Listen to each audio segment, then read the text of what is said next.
Hi. In today's session, we're going to talk about data collection and processing in science, particularly biology and ESS. So let me just start with a question, and I'll tell you the reason for why I'm asking this question later. Can sophisticated statistical analysis rescue bad research question or a poor quality data? Well, the answer is almost always a no. Now, the reason for why I ask this question is because many a times teachers and even students who say that, Miss, I'm going to be using, I hope this statistical tool that I'm using is sophisticated enough, because they think using sophisticated analytical tool will help them to get better grades. That is not always the case. So, a good quality scientific investigation depends on many factors. One is, of course, a good quality, well defined research question, the research design and methodology, and of course, accurate measurements of data. Now, when I'm saying that these are the requirements of a good investigation, do not mistake that for an overall grading of extended essay, because there are certain requirements of to grade well in an extended essay, which I've been talking along the length of this conversation and my conversation earlier. For a science extended essay, at the heart is a good scientific investigation, which can then translate into a well-graded extended essay. So in this session, we will explore how to collect primary data and how to transform the raw data into meaningful evidence that can help then to answer the research question.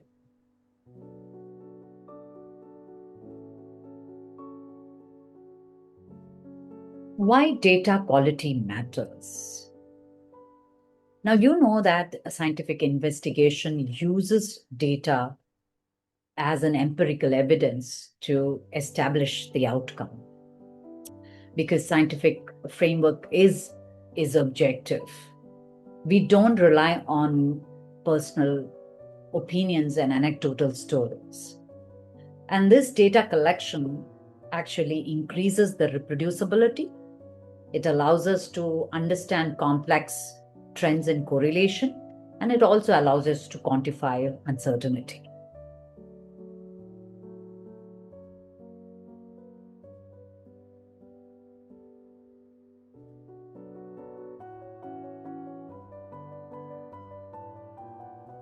Now, coming to what are the important characteristics of high quality data.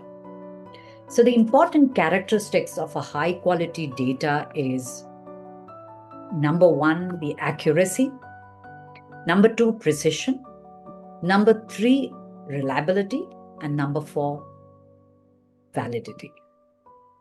So, what is accuracy? How do you explain accuracy? Accuracy is how close is the data to the true or accepted value. So that's really what accuracy is. What is precision? Precision is repeated measurements. When repeated measurements are close to one another, we call those kind of measurements a very precise measurement. Reliability, when data are consistent and reproducible, when the investigation is repeated, we consider such kind of data reliable. And what is validity? Validity is the investigation measures what is intended to be measured by controlling all of the control variables very stringently and by using the appropriate methodology. So when you use appropriate methodology and when you control your variables, you go on to produce measurements that is intended to measure and answer the research question. And such kind of data are considered to increase the validity of your data.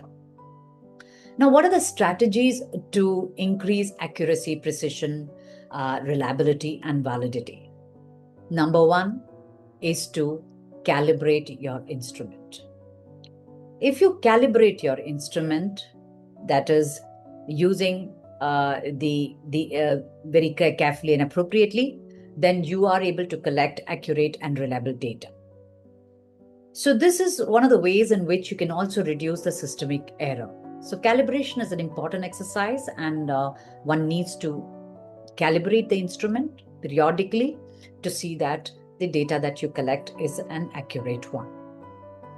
Number two, increasing the number of repeats. So if you have more number of trials and more number of repeats, you're increasing the precision and reliability of your data. It also reduces the random error. Use of high sensitivity or high resolution instruments is also another strategy, because they increase the accuracy and precision of your data that you have collected. Use of standardized protocol, controlling the variables accurately, use of appropriate sample size and representative sampling. All of these are ways and means of increasing validity and reliability of your data collection. So once again, calibrating your instrument, increasing the number of repeats, using high sensitivity instruments and apparatus, use of standardized methodology, controlling the variables, and using the appropriate size of samples are all methods, strategies to increase accuracy, precision, reliability, and validity of data.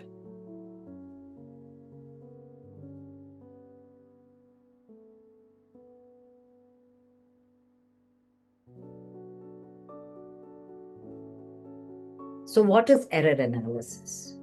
Error analysis is identifying, quantifying, and minimizing two major categories of inaccuracies, one which is called random error and the other which is called systemic error. So what is a random error? Random error is the unpredictable fluctuation that vary measurements during data collection.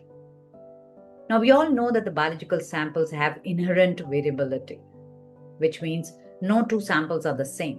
Whether you take any kind of samples, no two samples are absolutely the same.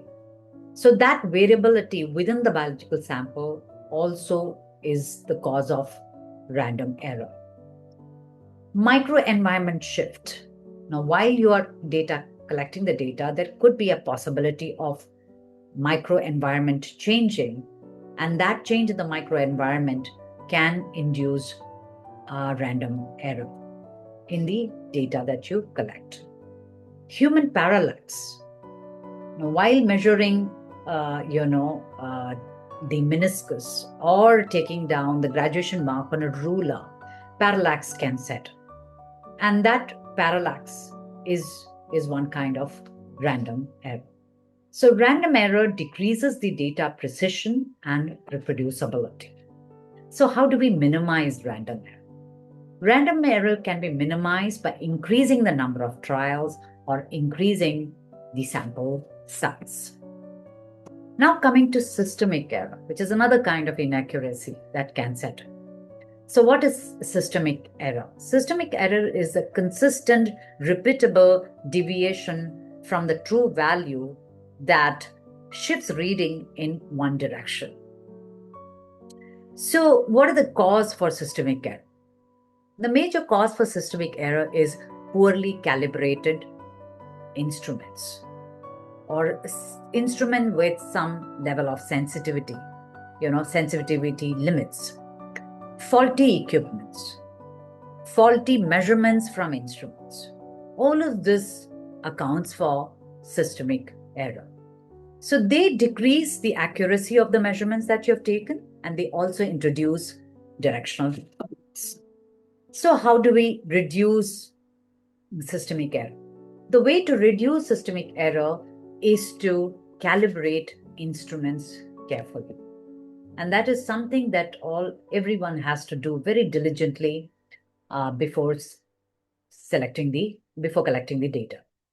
Also, by use of standard control samples, you can reduce the systemic error. Since here we're talking about directional biases, I also want to talk about two other kinds of biases that can set in, which can be part of which can be part of systemic error. One which is called the conformational bias, and the conformational bias is where the experimenter is less likely to detect the error if the data is kind of aligning with the hypothesis. So, it becomes extremely difficult to detect the error because the overall data is aligning with the hypothesis that you have stated. Aligning with the hypothesis stated does not mean your data is accurate. So that's the contradiction here. The other kind of bias is the experimenter's bias, where the bias kind of sets in due to the act of measurement. For example, if I'm measuring the temperature of a liquid, the moment I insert the thermometer, there is error setting in. So the act of measurement itself is allowing errors to set in. So that kind of a bias is called the experimenter's bias. So these are some of the kinds of errors which we need to be mindful about, we need to be aware of about, and we need to document these errors as well. Now, in biological data collection, we also have what we call uncertainty. So what is presenting an uncertainty in biological data collection is considered to be a good way of communicating the data that you're presenting, right? So what is uncertainty? Uncertainty is a value that tells us the doubt or the range around the measurements. So that's what really uncertainty is. So there are two kinds of uncertainty that can be presented, one which is called the absolute uncertainty, and the other is the percentage uncertainty. So how do you measure the absolute uncertainty? The absolute uncertainty can be the minimum measurement that one can measure from the instrument, which is also called the least count. Now, there are two kinds of instruments, one which is called the analogous instrument and the other which is called the digital instrument. Now, the absolute uncertainty for these two kinds of instruments can be different. For analogous instrument, the least count is, which is the minimum measurement that you can make, is half of the minimum measurement that you can make with the instrument. For example, if it's a ruler and it can make a measurement of, the minimum measurement is 1 millimeter, then the least count is 1 divided by 2, which is 0.5 millimeters. So for all analogous instrument, half of the least count is the absolute uncertainty. And for digital instrument, it is the least count, which is the absolute uncertainty. For repeated trials, where you are taking number of repeated trials using the same instrument, then the absolute uncertainty is maximum minus the minimum value divided by 2. That becomes the absolute uncertainty of the repeated trial. Percentage uncertainty is the absolute uncertainty divided by the measured value into 100. If you're taking just a single measurement. But if there is a repeated measurement, then again, it is the absolute uncertainty divided by the mean. And the absolute uncertainty, as I said before, is maximum minus minimum divided by 2. So in all biological samples, you can, all of the apparatus that you have used for your methodology, you can calculate the percentage uncertainty, and you can also present it as a total uncertainty that is coming from apparatus that you have used in the methodology. And you can also present the percentage uncertainty of the repeated trials that you have done can also be presented. It's a good way of communicating about the limitations of your instrument. Yes, you don't have to do error propagation in biological data collection. And that the reason for that has already been told to you is because of the biological samples have variability. They are not defined measurements like what you do in physics and chemistry, where there is no variability, inherent variability. And so, therefore, instead of error propagation, we do statistical analysis that helps us to understand this deviation that is coming from other sources, right? So, therefore, we don't need to do error propagation as far as the biological samples are concerned.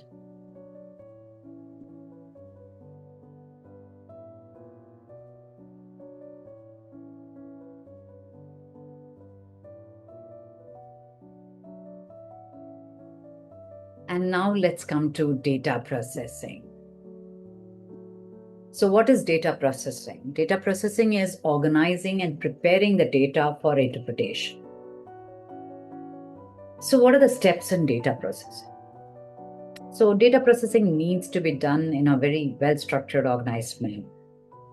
So, number one, the first step in data processing is recording the data in an organized way with units and least count.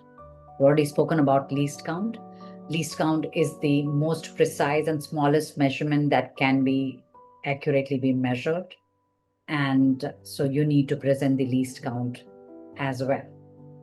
So for example, if the instrument has the sensitivity till the second decimal point, then when the measurements are taken, I need to present the data showing the sensitivity, the sensitivity of the instrument, right? I need to, which goes on then becomes the significant figure. So my significant figure should have present until the second decimal point. So significant figure is a digit, is a number that carries a meaning and shows the precision of the instrument. So least count needs to be translated into significant figure and presented. Number two in the data processing is cleaning the data that is present. When I say cleaning the data, it's checking for missing data or error in recording the data. That does not mean that you need to remove the inconvenient data or anomaly. You should never do that. You need to present, and that's part of the academic honesty. Any anomalous data or outliers should be presented. And what can be done with it? You need to evaluate it and present, later, but that needs to be presented. Now coming down to statistics, which is an important part of data processing as far as biological samples are concerned. So when it comes to statistics, there are two kinds of statistics that can be applied: inferential statistics and descriptive statistics. So let's start with descriptive statistics. So in descriptive statistics, the most important, most basic statistic that is applied is mean mode, and median. So what is the difference between three? Mean is for a normal distribution data. A normal distribution data is one which shows a Gaussian distribution, and there are no extreme outliers. So that kind of a data is where you use a mean to understand the central tendency. Median is used in case of an ordinal data, some kind of an order in the data, and there are extreme outliers. So when there are extreme outliers, doing a mean can skew the data. So that's the reason why we need to use a median in that case. When there's a kind of an order, any case, you're going to put the numbers in an order and then you will take out the central values. That's what we do in median. That's how you find the median. And number three, mode. Mode is used in categorical data. Data, for example, eye color or blood types, number of leaves, right? Some kind of categorical data where one value can present itself more number of times. So such a value which is presenting itself the maximum number of times is what we take as the central tendency value in mode.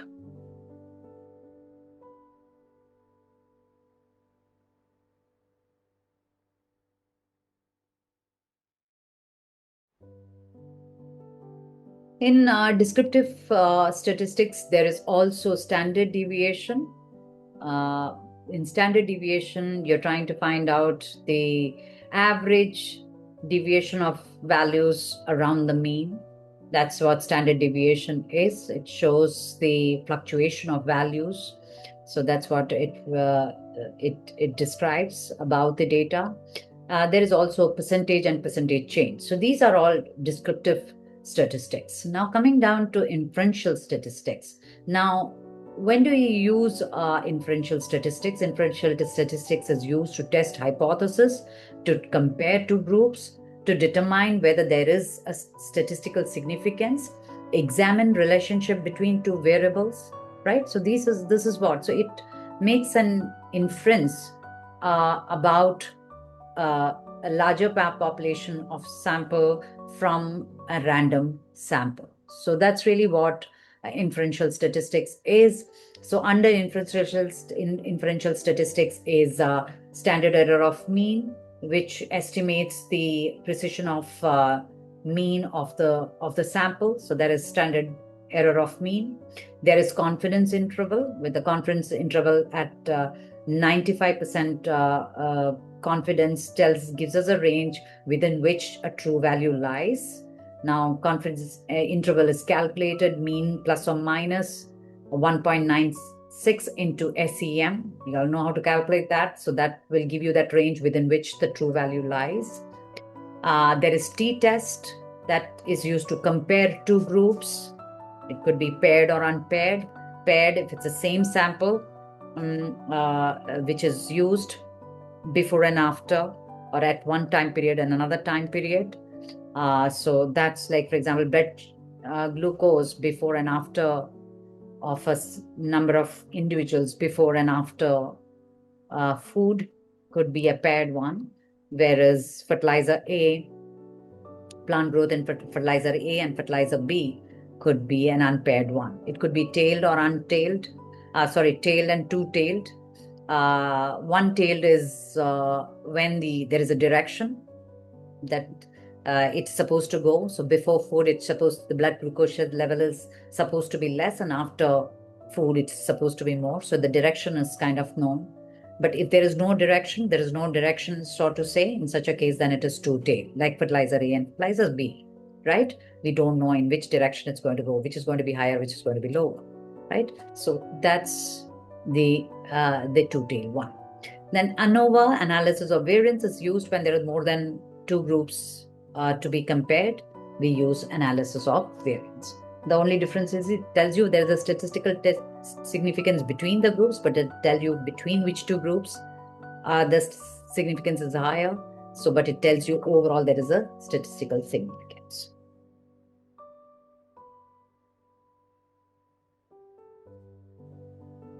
Another inferential statistics is chi-square. Now, in inferential statistics, we always state the hypothesis, right? We have to clearly state what our null hypothesis is and what our alternate hypothesis is before we look at the statistical significance. So in chi-square, we are looking at the statistical significance of the expected value to that of the observed value. And this is generally done for categorical data. Say, for example, in Mendelian inheritance, the monohybrid cross, we had two categories and the ratio expected was 3:1. And in the dihybrid cross, there were four categories and the ratio expected was 9:3:3:1. And now, so that's really what chi-square is. We will look, then we have the observed data. We have to then look at the statistical significance of the observed data to that of the expected data. This chi-square can also be studied for species distribution, where we compare the distribution of a species against a theoretical model. We see whether the species is clustered or it's random, right? Or we can look at the association between two species. The abundance of the two, if the abundance of the two species are they associated or are they independent? So these are two examples of study where chi-square can be applied. Then we have what is called the Pearson's correlation or the Spearman's correlation. Now, Pearson's correlation is used to understand the relationship between two variables, the x and y. And what we try and understand is the strength and the direction of the relationship. That is what the R is. And this is generally used for data which has a linear relationship. And the data is also has a normal distribution, which is the Gaussian distribution. Whereas the Spearman's correlation is used for nonlinear, that is used for nonlinear relationship, monotonic, which is either increasing or decreasing, and it is the data is non-parametric. What it means is that it does not show a normal distribution, and the variables are always measured on a ranked scale. So it's basically for ordinal data. Either an ordinal data or a data which is going to be measured on a ranked scale. Say, for example, the Likert scale. So any kind of field study where you have used the Likert scale, then you can use the Spearman's coefficient to understand a relationship between two variables. Then coming to linear regression. Linear regression is understanding the relationship between two variables using a regression equation. And you can also calculate what is called the coefficient of determination, which is the R-square value. Now, the R-square value shows the percentage of the variation of the dependent variable that can be explained by the linear mathematical model. What percentage is actually the model can explain and how much is due to other factors. So if the R square is 90%, which means 90% of the variation that the dependent variable is showing can be explained by the mathematical model, and the 10% is from other factors. Now, there are a few tests that can be done as an alternative to t-test and ANOVA, and I need to speak about that. These tests are done if you have a data which is not showing a normal distribution, which is non-parametric, and also if it's ordinal, right? So if it's ordinal data or it's a non-normal distribution data, then we can use some of this in place of t-test and ANOVA. T-test and ANOVA can only be used if the data has a normal distribution. So the examples for them are the Mann-Whitney-U test. Now, Mann-Whitney-U test is used as an unpaired t-test for a non-parametric data. Wilcoxon signed rank test, which is also t-test, alternative to t-test, which is used for a paired set of data. And then we have the Kruskal-Wallis test. Now, Kruskal-Wallis test is an alternative to ANOVA if your data does not show normal distribution.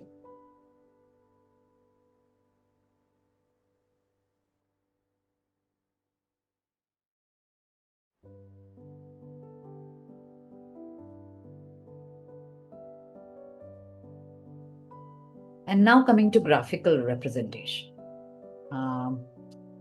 We know that there are various ways in which you can present your data graphically. There is the scatter plot. When you have two continuous variables, then we can use a scatter plot. Line graph can be used when there is a linear relationship between the two, and you want to understand how this relationship is changing over time. Then we can present it in the form of a line graph. There is bar graph. Bar graph is when you have discrete categories. So if you have discrete categories, then and you want to see the frequency distribution of something in the independent variable is a discrete category. In histogram, we have the independent variable is a continuous variable, but we want to understand the frequency distribution of that. Then we use a histogram. A box plot also uses the distribution of a continuous data, but in a box plot, you get more information than just the distribution. You get the median, the upper quartile, the lower quartile, the interquartile range, the outliers. So the fence on the lower and the upper end. So all kind of information can be found, can be extracted from a box plot. So that's the significance of a box plot in biological data.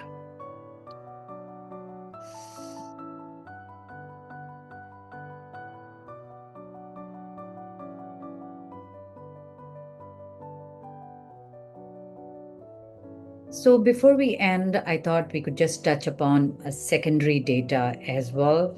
So if your research question demands secondary data, and there's a requirement for you to select secondary data, how do you go about? Well, we all know that the data has to be collected through literature review. And so how does one go about selecting the right literature, and how do we extract the necessary data that we need for the investigation? So the one well-tested evidence-based framework is a framework which is called PRISMA, PRISMA. Now, PRISMA actually stands for Preferred Reporting Items for Systematic Review and Meta-Analysis. That's what it stands for. Basically, in this, framework, collecting the data using a PRISMA framework involves 4 steps. The first step is called identification. So there are 4 steps: identification, screening, eligibility, and inclusion. So in the identification step, you run database searches using the keywords. Obviously, you will have some keywords which you would have extracted from your, from your RQ, the tag words, which will help you to retrieve the necessary articles from various databases. So that step is called identification. So it will pull out many articles, several articles with those keywords. Then you do what is called screening, where you read the title and the abstract of the records, right, that you have found, and so that you can then filter out the irrelevant ones. And then from those relevant papers, you can retrieve, you take out and read the relevant articles. You can read the full text. You can read the full text of the remaining articles after the screening process. And then after you read through the complete article, you can then pull out the key variables, the methodology, and possibly the data which is suitable to your RQ, and create a summary table. So for each of the papers that you have, which you have retrieved.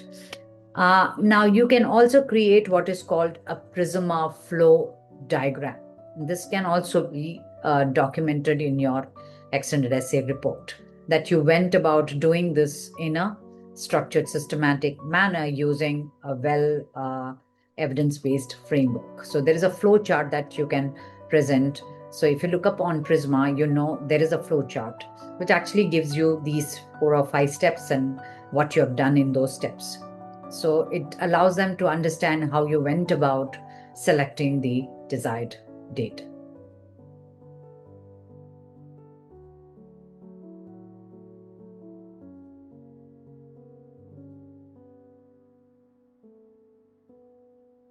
And now for a take-home message. Good science begins with good data, undoubtedly. Careful collection, that's more accurate collection of data, reduces biases. Ethical processing builds trust, very important. Reliable data leads to meaningful conclusion. And now for a quote before we end. If people do not believe that mathematics is simple, it is only because they do not realize how complicated life is. John von Neumann.